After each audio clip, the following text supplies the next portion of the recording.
अगले विधानसभा चुनाव में जनता जनार्दन का आशीर्वाद तो बीजेपी को ही मिलने वाला है। 2014, 2017, 2019 की तरह बीजेपी फिर सत्ता में आने वाली है।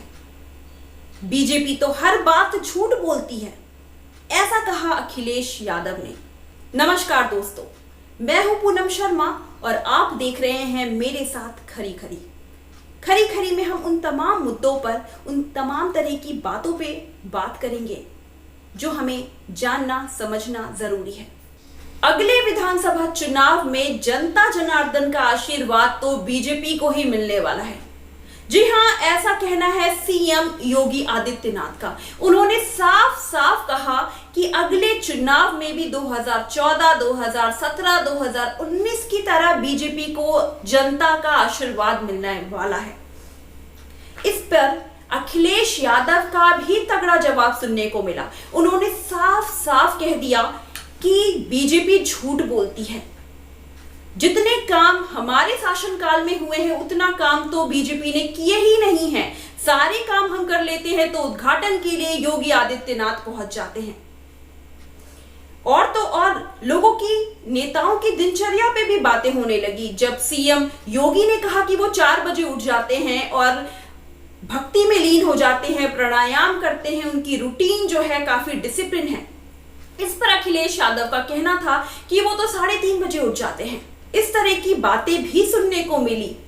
इन्होंने अपने अपने साक्षात्कार में एक दूसरे पे आरोप प्रत्यारोप किया। जहां योगी आदित्यनाथ ने कहा कि जितने काम बीजेपी के शासनकाल में हुए हैं, जितने काम बीजेपी ने किए हैं, शायद ही किसी और पार्टी ने किए हों। हमने 2,61,000 शौचालय बनवाए, 86 लाख किसानों के ऋण माफ करवाए, यूपी में निवेश बढ़ा है, लोग पहले से ज्यादा खुशहाल हुए हैं।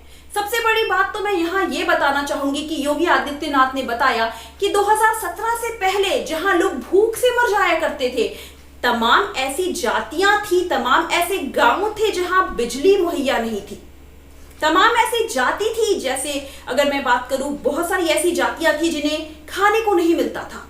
लेकिन 2017 के बाद एक भी मौत ऐसी नहीं हुई है जो भूख से हुई हो। एक बहुत बड़ी बात कह दी योगी आदित्यनाथ जी ने। अगर मैं बात करूं तो योगी आदित्यनाथ ने अपनी तमाम उपलब्धियां गिनवाई। उन्होंने ये भी बताया कि तमाम ऐसी आबादी भी थी जिनके पास अपना घर नहीं था, वो झोपड़ी में रहा करते थे या उनके पास एक पक्का मकान नहीं हुआ करता था।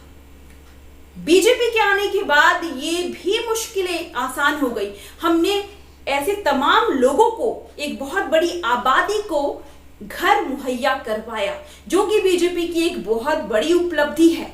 उन्होंने न जाने कितनी सारी उपलब्धियां गिनाई। अखिलेश यादव की बात करें तो उन्होंने भी अपनी उपलब्धियां गिनाई। लेकिन इन सब से इतर हम जनता को ये फैसला करना है कि हमें कौन सा नेता चाहिए, किसकी उपलब्धियां सच्ची हैं और किसकी उपलब्धियां झूठी, ये हम जनता को डिसाइड करना है। हमें देखना है कि हमें कौन सा नेता चाहिए। सभी नेता अपनी तारीफों के पुल बांधते हैं या अपनी उपलब्धियां गिनाते हैं। काम तो हमारा है, हम जनता का है कि हमें कौन सा नेता चाहिए। ये पूरी तरह से हम लोगों पर निर्भर करता है। तो आने वाले चुनाव में, जो कि यूपी में होने वाले हैं, उनमें हमें तमाम तरह की चीजें देखने को मिलेंगी। और तमाम तरह की चीजें क्या होती हैं, कैसे होती हैं, ये तो आने वाला समय हमें बताएगा कि कौन सी पार्टी जीतती है, कौन सी नहीं, कौन सा नेता हम चुनते हैं और कौन सा नहीं। और देखते हैं कि सच में जनता जनार्दन का आशीर्वाद किसे मिलता है। तो बने रहिए मेरे साथ खरी खरी में।